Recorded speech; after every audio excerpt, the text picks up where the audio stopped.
Well, on today's edition of What the Hell is Paul Doing, I thought I had ordered a pair of gaskets. I'll deal with that later. And I did on the intake manifold, but on the exhaust or on the cylinder head, I didn't. But I'm running these thin 109 4-head gaskets on here. So I'm literally just going to install that sucker right there.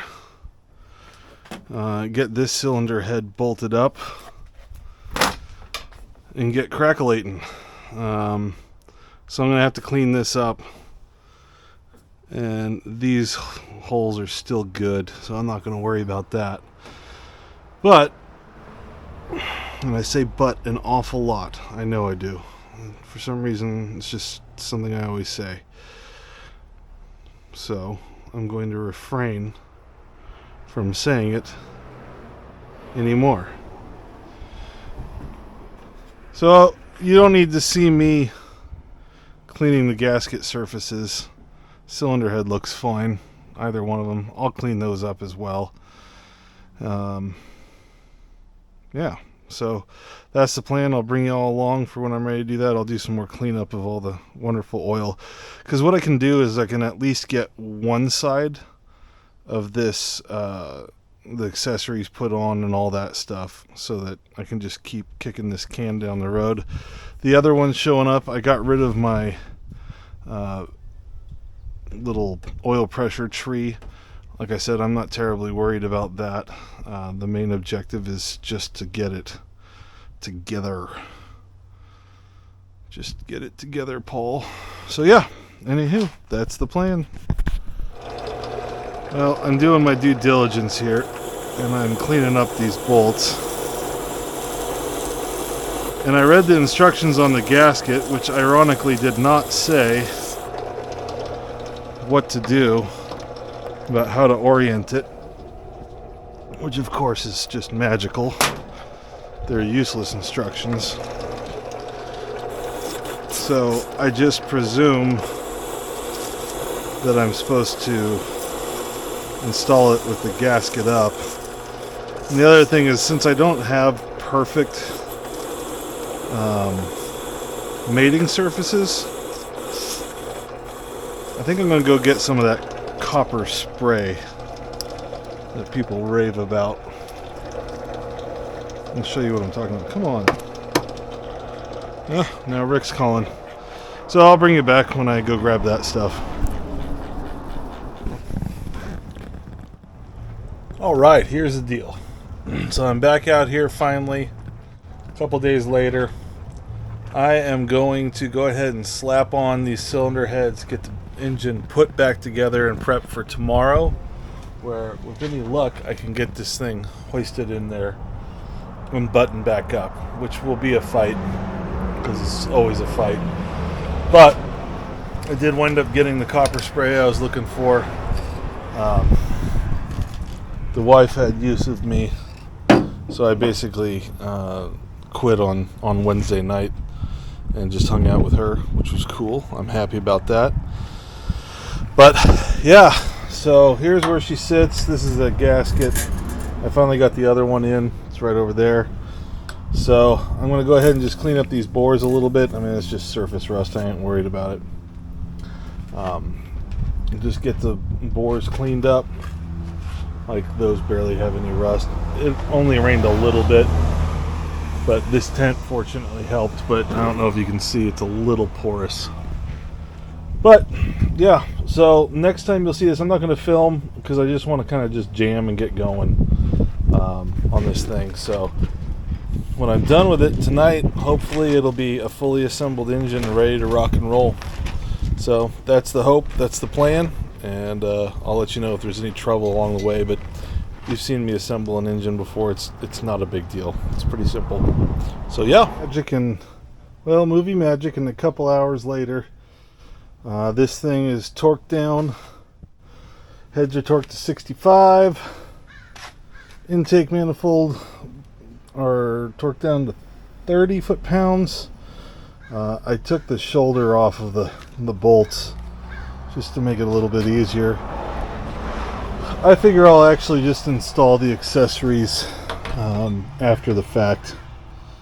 I'm not terribly concerned about it, but that's where I'm going to leave it for tonight, so that thing's ready to go. So first order of business tomorrow is going to be getting in here and scrubbing and cleaning and washing, because it desperately needs it. So yeah, that's what I'm going to do, is I'm going to get in there and do that. There's the feeder right there. And then, yeah. So that'll do her for tonight. Sorry about that. Terrible filming. Yeah, I just kind of wanted to just get it done and not have to worry about filming, since everyone's seen people do this a million times. This isn't that big a deal. So here we go. Have a good evening. All right. I forgot to mention, last night I turned over the motor full rotation to make sure I didn't have any piston to valve clearance issues, and I did not, so that's good. So today, my goal, at a minimum, is to attempt to get this all cleaned up. Which means I gotta clean up under the car, pull stuff out, because it's just gonna rain everywhere. But, well, rain inside the engine bay. Yeah, so that's my goal, is to get in here and clean stuff up. I've already sprayed down with some simple green. I'm going to have to keep doing it, and then I'm probably going to attempt to strip out some of this wiring in here. I don't know, what's that thing doing? Is that part of the motor? Maybe that was part of the motor. Hell, I don't know. Nasty, whatever it is. Anywho, yeah, so I'm gonna just get crackling here. Trying to get this cleaned up. No reason to film it or any of that stuff. I don't see any reason to. So, yeah, I'm just gonna get going here. All right. Woo. Well, I was going to just call it quits for today. I wound up cleaning up the engine block, but I got a second wind. No one cares, but I've got an autoimmune disorder. I got psoriatic arthritis, and it kind of kicks my ass. But I'm starting a new drug, and so we're just kind of seeing how it goes. So anyway, kind of slows me down. But there's the motor, kind of cleaned up. It's not perfect, but it's certainly better than it was. There's actually a serial number now, which blows me away. I was just filled with grease. And of course I got a little ham with stuff, but honestly I don't care about the way it looks. There's the engine bay all cleaned up. I removed some of the wiring, not all of it, but some of it. So yeah, I got the transmission jacked up, and hopefully I can fish this thing in there. So yeah, I'll let you know how far I get. If I can get it set down where I can put that away, I'd like it. So that's the plan. All right, with not too much difficulty, I got the motor in. So one of the things that was really beneficial, and I should have done before I pulled it out, it wasn't that bad to get out, but it wasn't great, is I should have pulled this pulley off. That gives you a lot more room to be able to wiggle this thing in. But with a jack under the transmission and pulling that pulley out, it really wasn't too bad to get it in here. You just wiggle it back and forth when you know you're centered up on the pilot bushing, and then leave the car in neutral so the transmission can move around a little bit, and bam, you're set to go. So I've got 3 of the bell housing bolts in. I'm just exhausted, so I'm done for today. But got cleaned up fairly well here. I'm going to pull the tent down because I can do the rest without the tent. I'm not worried about that. But yeah, overall, I would call that pretty successful. Of course, I don't know if it runs. I'm sure it does. I'm not worried about it at all. But yeah, so now it's just reassemble. Just a reassembly process, and I'll probably just chime in and say, hey, took a couple hours and did this. I don't know if I mentioned it on video, but I did tweak this power steering line. I got a new one that's arriving Tuesday. I also have the other water neck that I got, so I'll get that back on and installed properly. But yeah, pretty successful afternoon. Cleaned that up, got the motor in. I need to install the bolts still. It's much cleaner in here now, and I think it's good. I think I'm in a good place. I cut out a bunch of wiring, not all of it. I have no idea what I cut out, so hopefully I didn't destroy anything. But if I have to go to an ignition switch panel and do all that stuff, I'll be happy to do that. So yeah, I've got the hydraulic line. I need to still hook up the ground, which that ground cable does not look amazeballs. It's been bunched up. I'll probably cut that off and then just Toby taped that together. I'm probably gonna leave this windshield wiper setup out, and I may look at the S10 one, which I know is a thing. I still don't know what this is for. It was in here, so I'm just gonna set it back in there. Yeah, so it was pretty good overall. So that's one of those bolts. I'll get those started.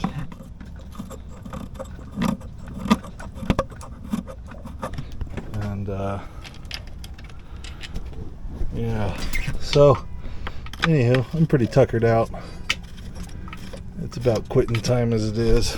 So, but if I can get I guess there's an S10 window motor or windshield wiper motor that's significantly easier to install. That's the nut that goes on the back of the motor that holds the arms, that does the wiping. And this thing's trashed. I may find a new one, or just, well, it's broken. Yeah, whatever. Anywho, so that's, I like putting the bolts back exactly from where they came, if only so that I don't lose them later. That one.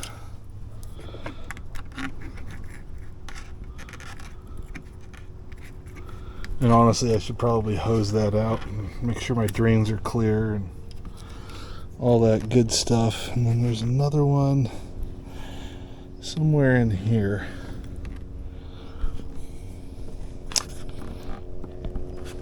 Probably. Oh, I just lost it. Oh well, I guess I didn't need it.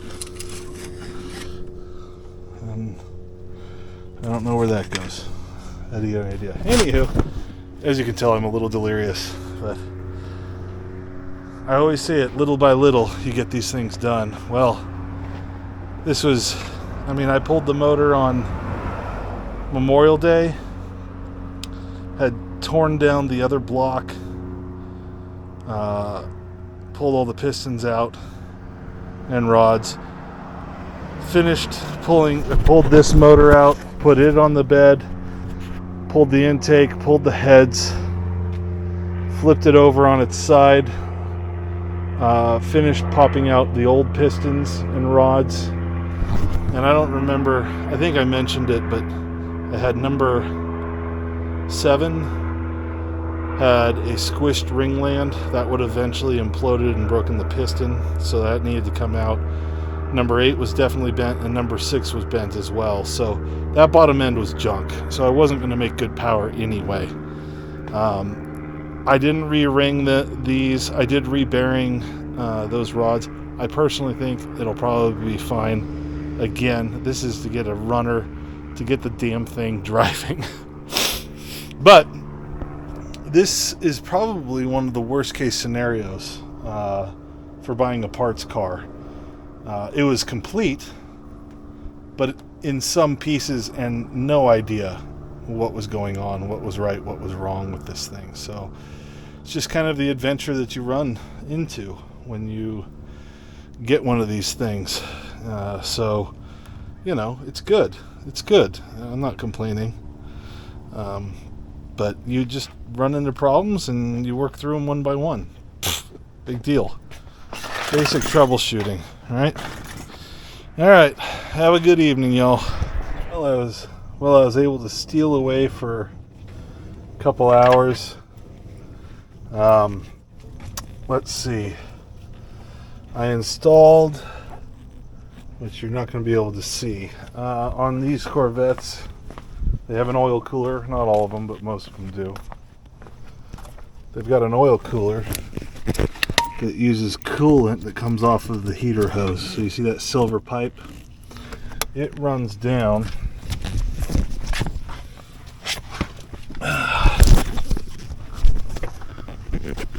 underneath the engine back to where the oil filter is. And so I got that installed tonight. I had to jack the engine up a little bit to be able to fish it under. It's mainly because it runs from the passenger side down over and along to the driver's side. I'll show you that real quick. It's 10 o'clock and I'm getting a little punchy.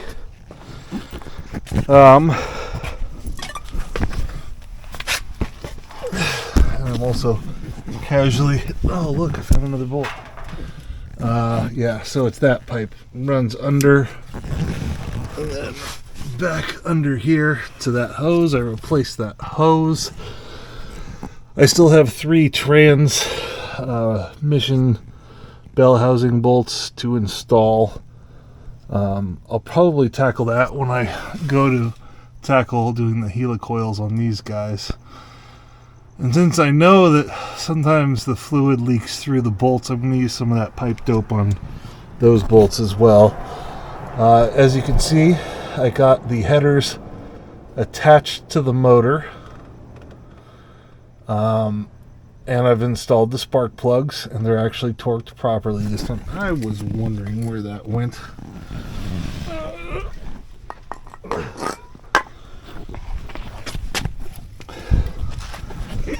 I let my buddy Nathan borrow my Audi for a couple days, so that's why it's missing. I'm blessed to have multiple vehicles. Anywho, so yeah, got those header bolts installed. One pro tip, as you see, I got a mishmash of header bolts on here. I had bought a bunch of these, but they still won't fit here unless you bash the headers. And that one I had to grind down quite a bit, so I hope it's actually doing something. Let's see. I'm still missing a hose clamp for this connector right here. I'm sure it's somewhere. I just can't find it. I'll probably just wind up buying a new one. I installed that thermostat housing again. I dropped the distributor in. It's not really timed right because it's... Once you put the plugs in, this thing builds enough compression it makes it kind of difficult to get turned over properly. But let's see. So exhaust is on, plugs are in. Trying to think what else I did. I got the lower rad hose installed. All the cooling system is hooked up with the exception of that hose, like I said. No big deal. Let's see. It feels like I did a heck of a lot more, but it just took a bunch of time. Another pro tip on these headers. Really keep all the bolts loose. Get them started and going in the right way. But other than that, jack up the exhaust header from the back, because this thing wants to sit at an angle like that, and it makes getting these bolts started on the back on both sides very difficult. So when you jack it up, there's just a little wiggle in the holes, but it makes a world of difference. Yeah, I didn't do any filming mainly because I'm just feeling kind of punky still. Got my accessories over here. I'll get those bolted up probably Wednesday evening. And then I will plop over the, what was I going to say? I can't even remember. Oh. Shit for brains. Poop for brains. But yeah, got stuff done today. It's now all the piddly stuff. We'll see if there's any detrimental effects to me removing the some of that wiring. I really don't think there will be, but you